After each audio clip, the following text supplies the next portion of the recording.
everybody, Eric Grenier here with Philippe J. Fournier for this week's episode of The Numbers. And like I think most people across the country, we're both a little bit under the weather as things go around. So my voice is very low. And so anyway, we could have some audio discomfort for listeners and viewers over the next little while. But anyway, Philippe, how are you doing aside from that? I also a little in my voice, but this the season, as they say. It's good to see you, Eric. We have tons of stuff to discuss this morning from across the country, not just federal. I got a little sick last week, but I guess it's the adrenaline of the end of the session, the end of the semester at my school, but it's always a pleasure to be with you this morning. So, Eric, where should we start today? I have an idea where you want to start, but where should we start this morning? Well, as you said, we got tons to talk about. We got some really interesting riding polls we'll get into. That's right. We have lots of federal numbers. We have numbers on the premiers and opposition leaders across the country. We've got a by-election that happened in PEI. Yeah. So we got lots to talk about. But I do want to start with kind of the big development last week. It really, really screwed up our leadership resignation draft. It really did. From Friday. I mean, we had François Legault as a top pick. Everybody knew that was going to happen. But then John Rustad was supposed to be number 2. He instead ended up resigning. So it's been nearly a week now, but it was a very strange series of events. So I'll give a short recitation of what I can recall is that so the BC Conservatives have been in turmoil for the last year. They've had some caucus members who have left the party. They have caucus members who have been ejected from the party. There's been calls from riding association presidents. There's been calls from MLAs for John Rustad to have resigned. And then there was a letter signed by 20 MLAs out of the 39, so that's a majority, who were calling for his resignation. Wow. Yeah. The party board then made a decision that they were removing John Rustad and replacing him with interim leader Trevor Halford.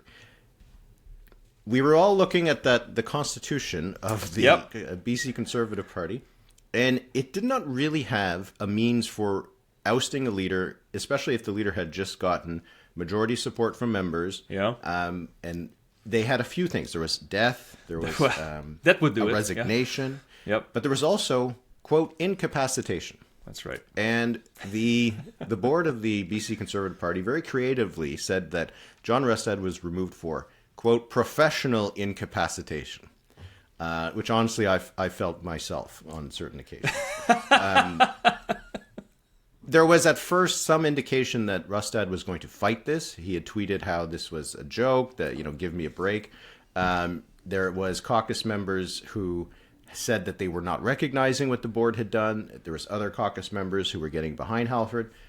Then finally, on the morning after, because it wasn't clear if there was going to be 2 leaders of the BC Conservative Party. It wasn't clear. Yeah. John Rustad saw the writing on the wall, said that he was resigning. That's that. There's going to be a leadership race in British Columbia. And I think this does actually have some federal implications. Oh, absolutely. Absolutely. But just before we get into that, I mean, this was inevitable, wasn't it? It was inevitable, but we should state, however, so we're December 9th. 1 year ago, we were 6 weeks removed from the provincial election in British Columbia. And for those who listen to us regularly, perhaps you know this, but I'm going to restate the result of that election. So it takes 47 seats to have a majority at the Victoria legislature in British Columbia. And the NDP won exactly 47 seats. The Conservatives won 44 and the Greens 2. So this is a 1-seat majority, a very, shall we say, unstable majority at the Victoria legislature for David Eby and the NDP. And yet, in the past year, it is the Conservatives who have broken down into smaller parties. We have one BC. I think we could call it a bit further right without calling far right. And lots of disagreement because, of course, John Rustad took this party to this threshold, but I think many Conservatives in BC would say they won 44 seats in spite of Rustad, and had they had a better, more charming, more competent leader, they actually would have won this election. And so the fact that it all went bad this year. Last year, if you had told me, I would say, well, maybe the NDP is going to fracture in 2025, but it was the Conservatives. And you just mentioned just before, it could have federal implications. It very well could on many levels. Obviously, there is the memorandum of understanding between the Alberta government and the federal government, and the NDP provincially there is not too happy about it. So it will have consequences. But Eric, what do you mean specifically when you say it could have federal consequences? You mean electorally, right? Well, yes, of course. For us, that is the most important thing. I do think that, like you said, there could be some implications with the MOU because David Eby had a bit of an issue that he could use to galvanize voters. He had an unpopular leader in John Rustad in the opposition. Just that Angus Reid Institute polls had a 19% favorability for John Rustad, 65 unfavorability. This is why I say it was inevitable. It seemed like his numbers are just too bad that he could have had any hope that he could win an election, even if the Conservative Party was competitive with the NDP in the polls. But this could remove, or this could at least complicate things, right? Because now David Eby is likely in some time, we don't know what the rules are going to be of this leadership race, facing potentially a more formidable opposition leader. Will that make him ramp up his attacks against the MOU? Will it make him try to avoid causing any trouble? I don't know. I think there could be some implications there. But this seems to me like one of the more appealing jobs that are currently available. That's true. The NDP has been in power now for 8 years, more than 8 years. It's not a particularly popular government. David Eby's numbers are okay, but they're not stellar by any means. These elections in BC are almost always very close. So if you're a Conservative in British Columbia, federal, maybe you're thinking that this could be actually a better job for the next few years than potentially being on the opposition benches. There's been two MPs in particular that have been mentioned as people who could be potentially interested in this job. One was Ellis Ross, who used to be a BC Liberal, and he ran for the BC Liberal leadership. That was won by a guy named Kevin Falcon. Yeah, we heard of him. It's been a while. Afterwards, things happen. He's the MP for Skeena-Bulkley Valley in northern British Columbia. And there's also Aaron Gunn, who had previously been involved with the Conservatives provincially. He is the MP for North Island Powell River. These are both ridings that the Conservatives won, but not by a huge amount. Yeah, exactly. And with the NDP in second. So if either of these two guys, or both of them potentially, resigned and opened them up for by-elections, I think those would be pretty interesting contests. They would be. Does it make a difference in your mind that both these federal seats are not quite competitive for the Liberals? The fact that it would be the NDP, which has been weakened in the past year, let's be fair, do you think they would feel more confident leaving their seat and thinking, okay, probably my party, the federal Conservatives, would be able to retain those seats in a by-election should they leave? Or should that even be in consideration for them? Perhaps should they care about this? I think they should, but as you said, this is a very desirable position to go into the official opposition leader in Victoria and have a real shot of winning the next election and become BC Premier. Does that go into the equation according to you? I don't know. Well, I mean, as you said, it probably should, but you have the option of potentially being a premier in 3 years, let's say. Or fewer, or fewer potentially, or maybe getting to be in cabinet for a Conservative government, or maybe being on the opposition benches for a longer time. So I do think that those considerations will come into play. As you said, the Liberals not really competitive in Skeena, Bulkley Valley. They're not going to win that. They finished a pretty strong third in North Island Powell River, but it's just not a typical Liberal riding. That seems like a very high watermark. So it would be NDP contests. And the NDP's candidates in both of those in last election, Taylor Bacharach, who was the incumbent MP, if he ran again, like he's a well-known figure in the area. And Tennille Johnston, who is running for the NDP leadership. She was the NDP candidate in North Island Powell River. So the NDP could have actually some chances of winning it. Would the Conservatives, well, the Conservatives would care. Would Ellis Ross or Aaron Gunn care? Maybe not as much if it means that they get to be leader of the BC Conservative Party. But I do think that this could have some some implications. There That's could be interesting. also other, obviously, people who would run. There's MLAs Peter Milibar, Gavin Dew, Harman Bangu, Eleanor Sturko, which Yeah. would be interesting because she was Yeah. booted out of the caucus, who could run. In the end, the field of candidates always tends to be less interesting than we would hope. But I do think that this could have some Not this some time, though. reverberations. This time it could be very interesting. Again, as you said, this is a desirable position. I mean, if you don't screw this up, you could very well be in power in a short term. I have the result here. So North Ireland Powell River, in the federal elections. So Aaron Gunn had 39%. The NDP Tanya Johnson had 33%. And the Liberals at 26. As you said, 26 for the Liberals is a good result historically there, but they're not competitive. They won't get that again. And Skeena, Buckley Valley, which remember was an NDP seat for a long time, 47% for the Conservatives, 39% for the NDP. So close, but not that close. Yeah, and this could trigger more by-elections, and we know we have a few on the dockets. That's going to be in the first half of 2026. Of course, we're not there yet, but you would have to think that the BC Conservatives would want a quick leadership race. Like, considering how potentially unstable this NDP government is in British Columbia, you don't want to drag this out like a year and a half or 2 years. You want to have a leader in place probably in the middle of 2026. That's going to be a very interesting race to follow. Yeah.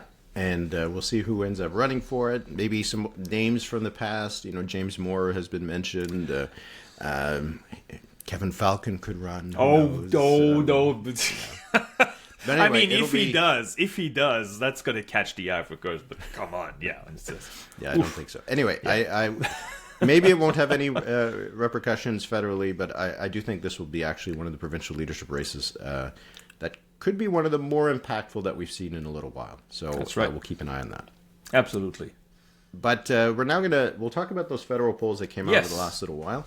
Some national numbers, the riding polls. Where do you want to start? Let's start with the Léger. I think Léger is always much anticipated, and also I don't think in past years, Eric, you would agree, I'm sure, that Léger has never been perceived as having a natural bias or a house effect towards one or the other. I think Léger has often been, and I did those calculations in the past, very close to the national averages. Yeah. But since the summer, Léger has been pretty good for the Liberals and pretty bad for the Conservatives. So this new poll from Léger, federal poll, fielded in late November, has the Liberals at 43% nationally, 7 points ahead of the Conservatives at 36, which is kind of low compared to other pollsters. And when you look at the breakdown, the regional breakdown, I think what caught the eye, well, two things caught the eye for me. First, I saw that the Bloc Québécois had a surge. 39% for the Liberals in Quebec, 38% for the Bloc Québécois, and that's the best Bloc Québécois number from Léger since the election. And then only a 15% for the Conservatives in Quebec, which, if it materializes, would cost them some seats. But in Ontario, we have 48% for the Liberals from Léger and 35% for the Conservatives. Now, that's a 13-point lead, whereas, of course, the Liberals won the popular vote in Ontario last April by only 4 points. Even though Léger would project Liberal losses in Quebec, that would be offset by a 13-point lead in Ontario, right? So that's what really caught the eye. Satisfaction and approval of the government. Still positive, not overwhelmingly positive. Clearly, the honeymoon of the summer is over. But did you have any impressions or something caught your eye in that Léger poll? Well, it was one of the few that also asks preferred prime minister. Yes, we've been talking a lot about the numbers we've gotten from Nanos. Nanos has just this morning had 50% for Carney, 28% for Pierre Poilievre on preferred prime minister. Largely what we've seen for a while, though a little bit closer than it has been recently. Yeah. Léger does not have as big of a gap. They have 40% for Mark Carney and 28% for Pierre Poilievre. So it is still that Carney is polling, because this doesn't take into account undecideds, that kind of thing. So Carney's still polling about as popular as party. Poilievre would be less.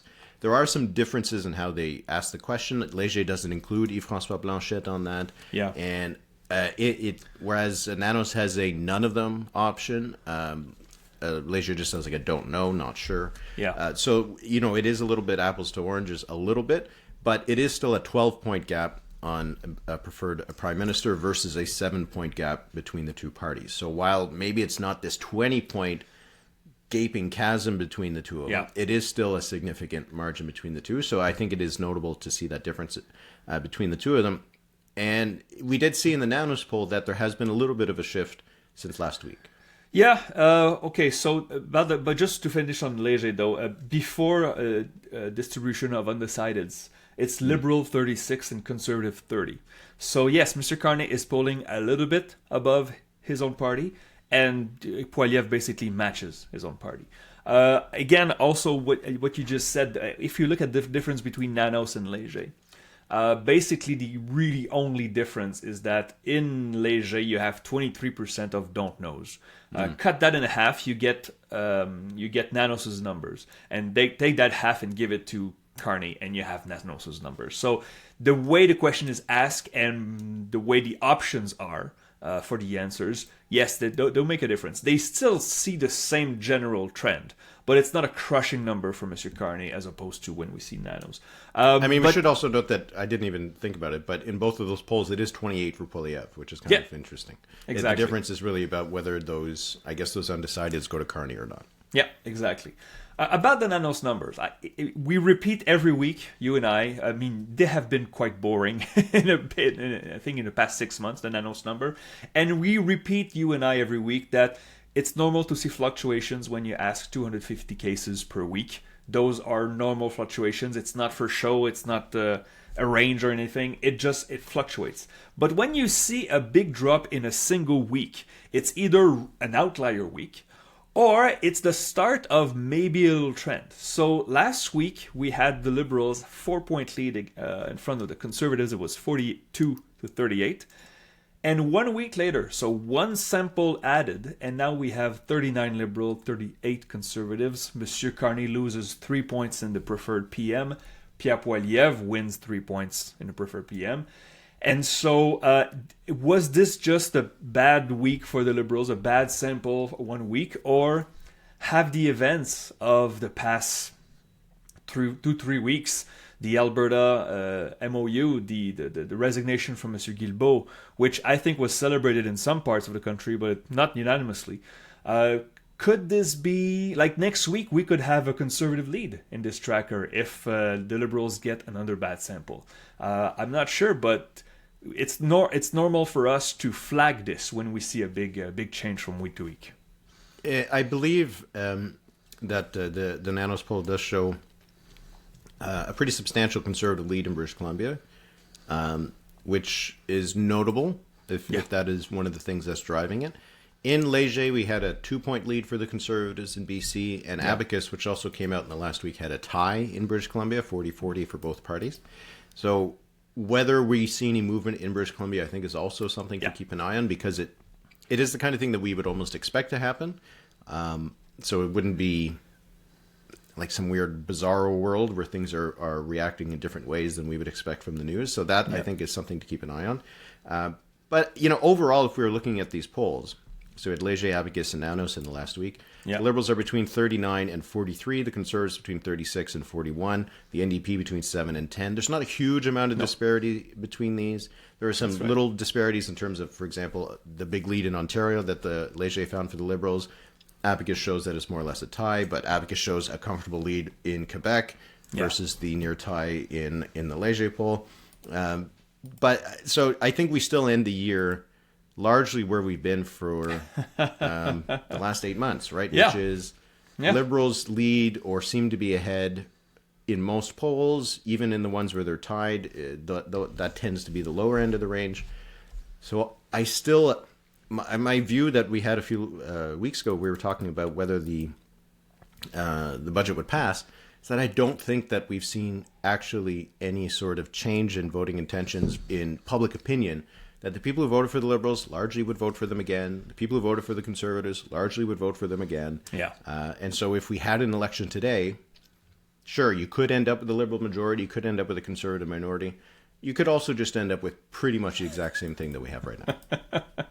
My update on Sunday, taking into account all these new polls, of course, not the new nanos. My average was 166 for the Liberals, 140 for the Conservatives, so well within range of the results of the April election.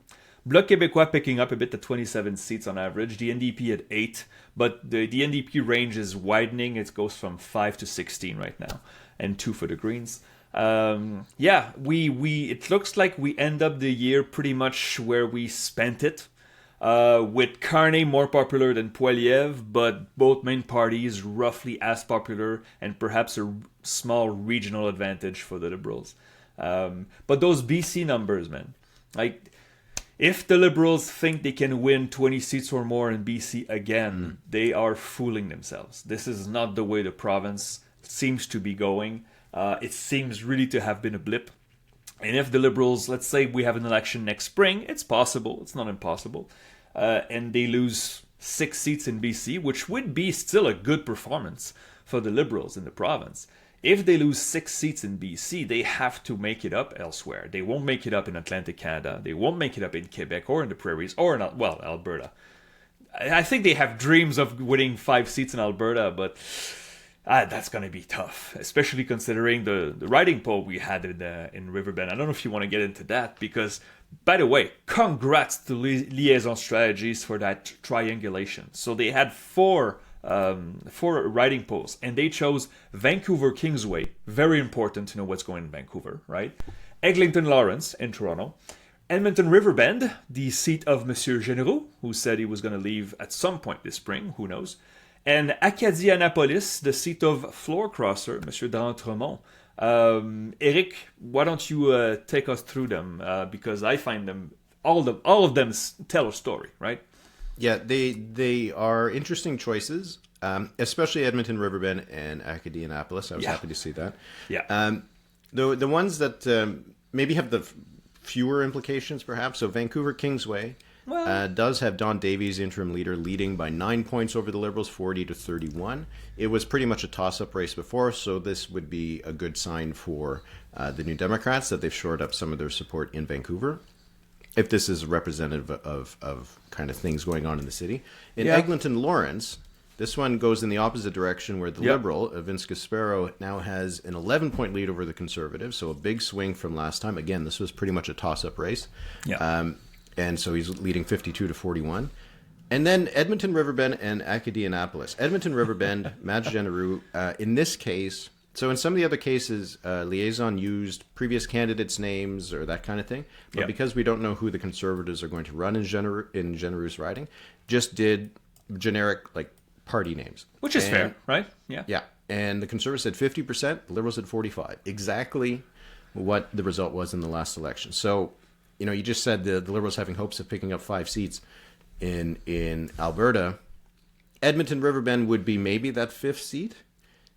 But if they haven't even closed the gap at all in that riding, it doesn't really suggest they're in a great position to pick up other seats in Edmonton. Calgary, who knows? It's a bit different, but that was an interesting result. And then finally, Acadie-Annapolis had 52% for Chris D'Entremont, which would be a gain of 5 points over how the previous Liberal candidate did. And the Conservative candidate, they tested a name, was a candidate back in 2015, so I'm not sure about the choice there. But the Conservative vote fell by 11 points to 37%. So this suggests that D'Entremont's decision to go over probably being well received in his riding. Yeah, I mean, mostly, right? We should say it again, Monsieur D'Entremont won, it was by a point, right? So it was a really close outing. And so it seems that all he has to do is keep the Liberal base and bring a little bit of his Conservative voters, and he would be okay for the next election, should the numbers hold. But let me go back to Kingsway a bit, because you seem to have brushed it off, but a little bit close. Don Davies won by half a point.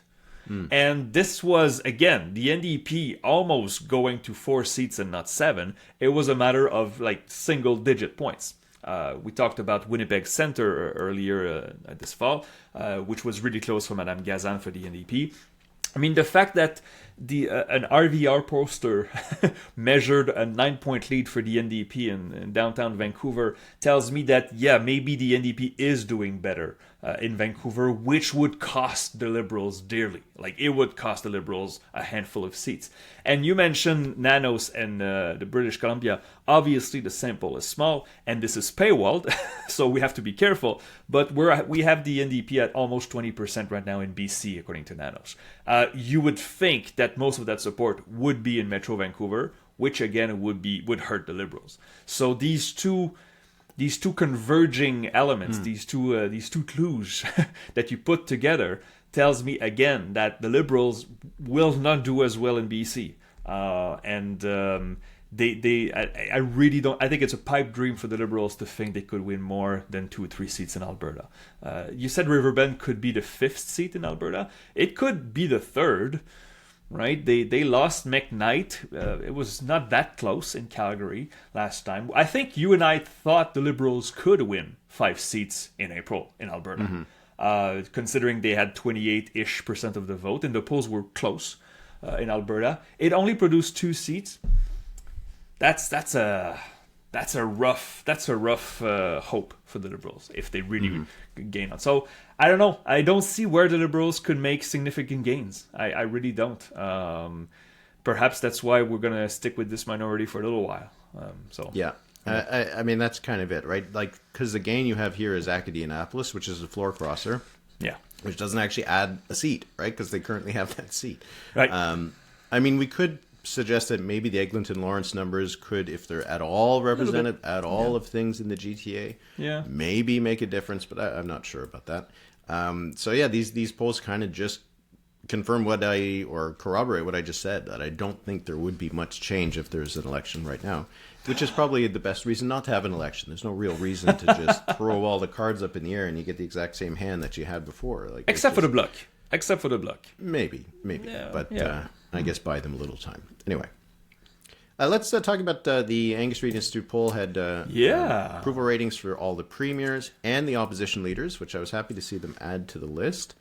That was new, right? That was new. I don't remember seeing that before. They've had it now and then, but this is the first time they've I think they've included. They last quarter they did like spotlights on each province. Okay, yeah. So maybe they'll do that again. Nice.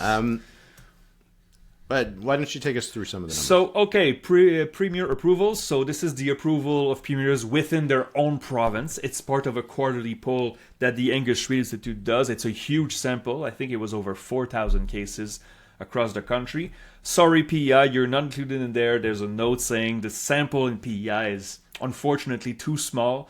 And so you could have results in PEI, but they would be worthless and people would be over-interpreting those. So no PEI. No one would do that. Come on. Well, yeah, okay. So, Monsieur Quenu, still leading the pack, 58% approval, down 3 points, which is, I think, expected after 2 years in power, but still doing well.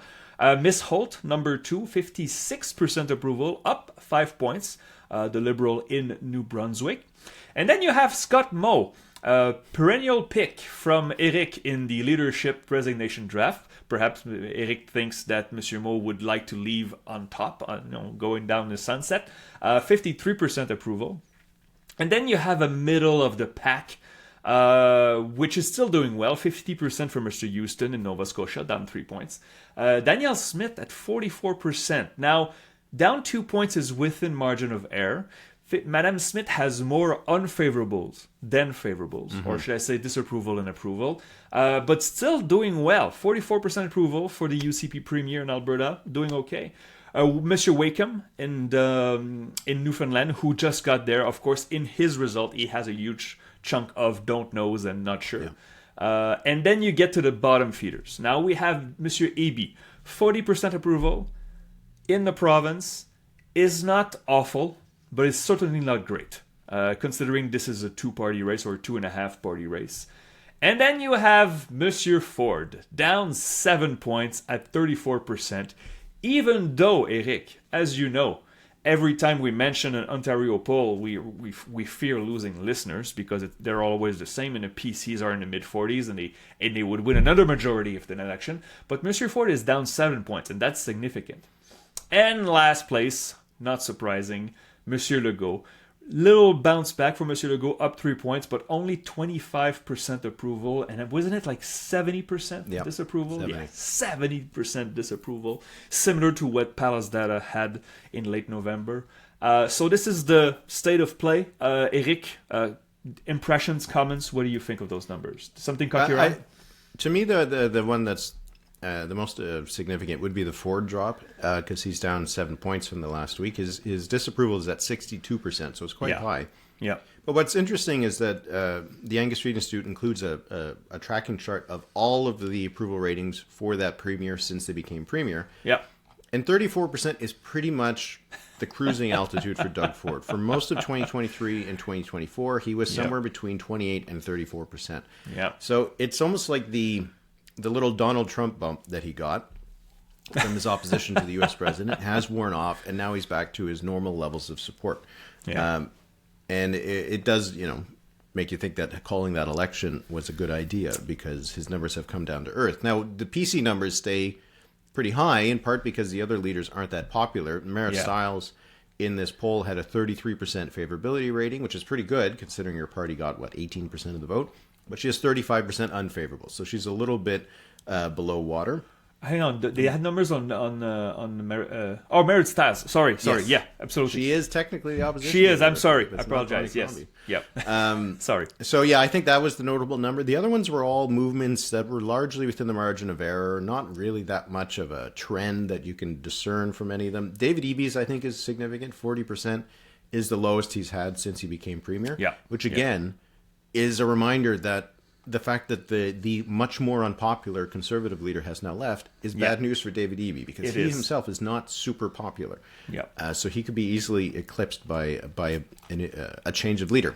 The party could also choose someone just as unpopular as John Rustad. You can't put that past party members. But I think those are the numbers that were probably the most interesting to look at. Quebec, they have numbers for Legault, and they have numbers for Rodriguez. His numbers are awful. 13% favorable, 61% unfavorable.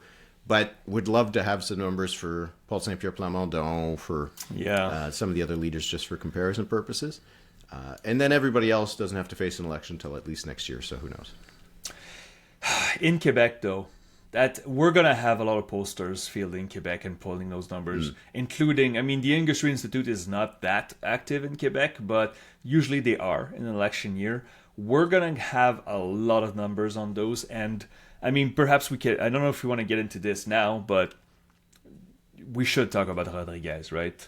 Is that where we're at? I'm not sure I follow the outline. Let's just roll right into that Léger poll that came out last week. That's right. So, Léger poll of Quebec, and this is the first Léger poll since the big turmoil, the big implosion of the Quebec Liberals started in mid-November. It finds the best poll for the Parti Québécois in over 15 years in Léger polling. We have to go back. This is the early Marois numbers, right? So again, 15 years ago. 39% province-wide for the Parti Québécois, 48% among francophones. The Liberals, 21%. This is down 6 points. Yeah, that's big. Léger doesn't move around that much, right? So for a 13-point net swing between those two parties is huge. Is huge, and also in that 21 number, that means that all the progress the Liberals have recorded since Rodriguez became leader is just wiped out. CAQ still not doing well, but a bit better than what Palace had. So 18% for the CAQ.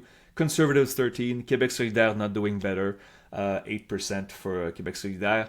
Government satisfaction is up a little bit, but it's still awful. There's no good news in there for François Legault. 26% satisfaction, 69% dissatisfaction.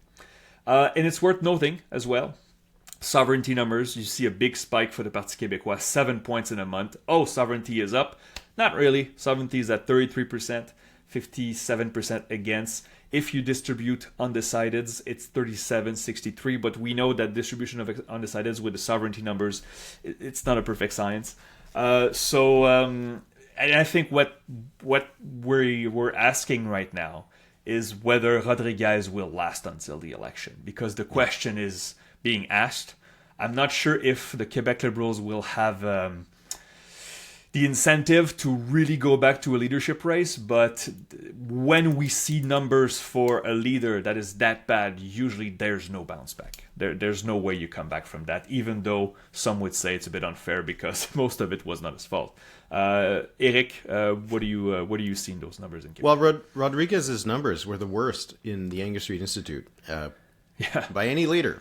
The net numbers. Yeah. Even John Rustad's were even a little bit better. And Francois Legault. So it does kind of feel like the Liberals could be doomed unless there's some sort of turnaround. I'll push back on one thing you said, though. There's no good news here for Francois Legault and the CQ. What's the good news? Could this give them a chance to be the only really alternative to the PQ in the election? Because in the preferred premier, Legault was back in front of Rodriguez. Now there's only a 3-point gap between the PLQ and the CAQ. Yeah. Is the only hope that the CAQ has is that they enter the campaign as the anti-PQ option. I know that it's a lot to get Liberals and Conservatives and Quebec Solidaire to go over to the CAQ, but if there's something that they could use to try to not get wiped out, wouldn't that be it? Grasping at straws. Become Captain Canada? Oh God, grasping at straws, my friend. It's fair that okay, the CAQ has kind of closed the gap on second place, but those Léger numbers have not bumped the CAQ up. The Liberals lost 6 points in a month, and the CAQ took none of them. So and Legault's numbers are awful. Like they match Rodriguez, and we had the Palace poll earlier that had 75% unfavorables. It seems for me, if you're a traditional liberal voter in Quebec, francophone or not, and you're really disappointed in what's going on, you hope that the Liberals change leaders. You're not just going to throw your vote at an unpopular Legault that's been in power for 8 years. And many Liberals, I remember at that convention floor in Quebec City last June, they told me the CAQ was the PQ without the referendum. Now, of course, the CQ would push back on that because the Parti Québécois said, oh, the CAQ is just like the Liberals, but a little bit more Quebec nationalism. They've been in the middle. It worked for 2 terms. It's not working now. Listen, grasping at straws, okay, perhaps the CQ could pull a second place in the next poll if the Liberals keep crumbling, but that's still not good news. 48% among francophones for the Parti Québécois, they would not lose many seats outside of Montreal. They would lose a few seats to the Conservatives, maybe in Beauce and the outer Quebec City donut. But outside of that, this would be a huge majority for the Parti Québécois with 10 months to go till the campaign. So. Should mention, though, that this poll was done just before what has been a pretty rough week for Paul Saint-Pierre Plamondon, where he made some comments about Mark Miller and how artists were supporting him, and then it kind of blew up in his face a little bit. So maybe there could be some movement. We'll see. But it's been a really kind of an odd few weeks, right? Yeah. There was stories about how the Liberals were falling apart, and then there's the stories about Quebec Solidaire falling apart. And then Plamondon says, "How about I take the spotlight?" Let me get in there. I want to grab some mess too. It's been the strangest kind of month because it's been maybe the CQ's best month. And yet, primarily because everyone else seems to be screwing up more than them, but it doesn't seem to be helping them. Yeah, this what's a quote that's been attributed to Napoleon: "Do not interrupt your enemy when he's making a mistake." And Paul Saint-Pierre really stepped in it. He basically called. He said, "Une partie substantielle," so a substantial part of artists and content creators in Quebec are not loyal enough to Quebec. And I heard that as like, oh my God, come on, really? It's not. You're leading in the polls. You're leading among francophones. You're leading in Quebec City in the regions. You will win the election if you don't make comments like this. So very strange. He apologized on Tout le monde en parle on Sunday, but it just he has impulses, and sometimes he speaks a little too fast. But it still makes me think that the campaign's going to be a bit interesting because of that, right? Yeah. It's you have 4 parties that are largely unpopular, led by unpopular leaders, and you have one party led by a leader who can put his foot in his mouth. So Yep. That's a recipe. it's going to be a weird campaign. Oh, yeah. We'll finish on a by-election that happened in Prince Edward Island. This was the district of Georgetown Pownal, which is a small district that's kind of east of Charlottetown and stretches out to Georgetown, which is a small town on the Gulf of St. Lawrence. We've seen some huge swings in Atlantic Canada. We've seen some huge swings in Prince Edward Island. And it was almost a huge swing here. Well, it was a huge swing, but almost an impactful swing. So in the end, this was a riding that the PCs, the governing PCs, won with 70% of the vote in 2023. The Greens and the Liberals finished distant second and third with just over 12%. What happened last night? 47% support for the PCs, so they dropped 23 points. 42% for the Liberals, who had as their candidate Robert Mitchell, their leader. They were up 30 points. Yeah. It was almost enough of a swing to take the seat. They needed a 58-point swing. Instead, there was a 53-point swing, and Brendan Curran ends up taking the seat. It does kind of align with some of the by-elections we've seen throughout the year in PI. There was one poll that was mentioned that suggested it's now a tied race between the PCs and the Liberals. I don't want to read too much into these kinds of things, but the PCs have an interim leader, Rob Lance. Not sure when their leadership race is going to happen. The next election is 2027. I don't think the PC should want to head to an election early because they would probably lose an election held today. Very interesting, the fact that no one is calling for the Liberal leader to step down now. I mean, this was an unwinnable seat for the Liberals, and he came very close to win it.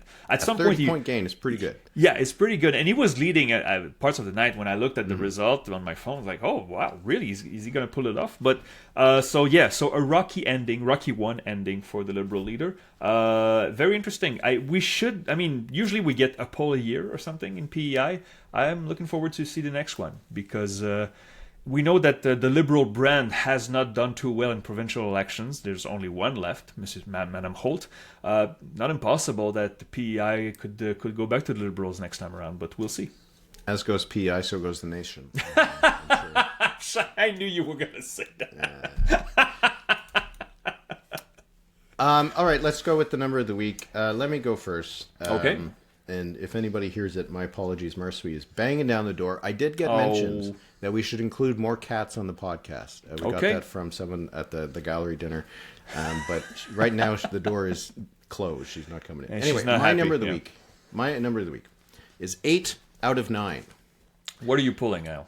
What are you doing? 8 out of 9 is the number of premiers that were tested by the English Read Institute, so excluding Rob Lance and PI, that have higher approval ratings than their opposition leader has favorability ratings. The only exception was John Hogan in Newfoundland and Labrador. I guess losing becomes him, and his numbers are better than Tony Wakeham's. But 8 out of 9, more popular than their opposition leader. I think that's kind of remarkable. Yeah, it is. Yeah. And it kind of suggests stability, right? Because with the exception, and obviously, Legault's not going to lose to Rodriguez, it seems. But that would be the one kind of record the clip, save that clip. Yeah. But it is kind of notable that really the only government we would say would absolutely probably lose an election today would be in Quebec. Yeah. And that's because the, fourth party leader is more popular. Right. But aside from that, the opposition leader in every province is less popular than the premier sitting in the chair. It will be interesting if in the next quarter they redo this. The BC numbers should be interesting. Now, of course, the BC Conservatives will not have a permanent leader by next quarter, although, you never know. But Monsieur, as you said earlier in this pod, Monsieur EB could be in trouble depending on who's facing him. Mm-hmm. Very good, Eric. That's interesting. Again, poor Monsieur Rodriguez. His numbers are so bad. He just got there. My number of the week is 13%. So, would you like Pierre Poilievre to remain as leader of the Conservative Party of Canada, or should he step down? Countrywide, 49% believe Pierre Poilievre should step down. 32% believe that M. Poilievre should stay, but we don't really care about these numbers. Now, if we isolate conservative voters right now, 78% believe he should remain, 13% think he should step down, 9% don't know, prefer not to say. This is a really good number for Poilievre from voters, not from members. And I'm thinking, Eric, even though we asked ourselves, what is Poilievre going to get in January? I'm thinking more likely, it depends on events. We have, 7 weeks before that happens. He could get above 90. And all these doubts that we had, all these questions that we had in the fall will seem silly in comparison. But I'm thinking that Monsieur Poilievre probably is in good shape for January, but we'll see. I think so too. Though I would suggest that 78% stick around among your voter base. I don't know if that's a great number. Yeah, but the membership not a bad will number, but it's not a great number. But the membership will be higher than the voter base. Oh yes, for sure. Those folks, if you're plunking down the money and the time and all this to go head out to Calgary, yep, you're probably a fan. All right, so that'll be it for this week. No quiz this week. Now, if you missed it last Friday, we did do our leader resignation draft. We had to choose 6 provincial, federal party leaders apiece, right, who we think could resign in the next year. It was a fun episode.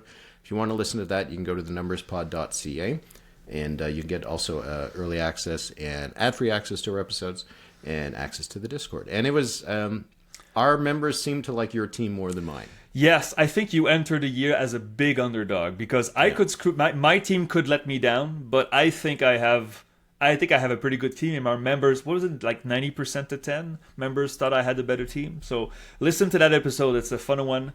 Become a member.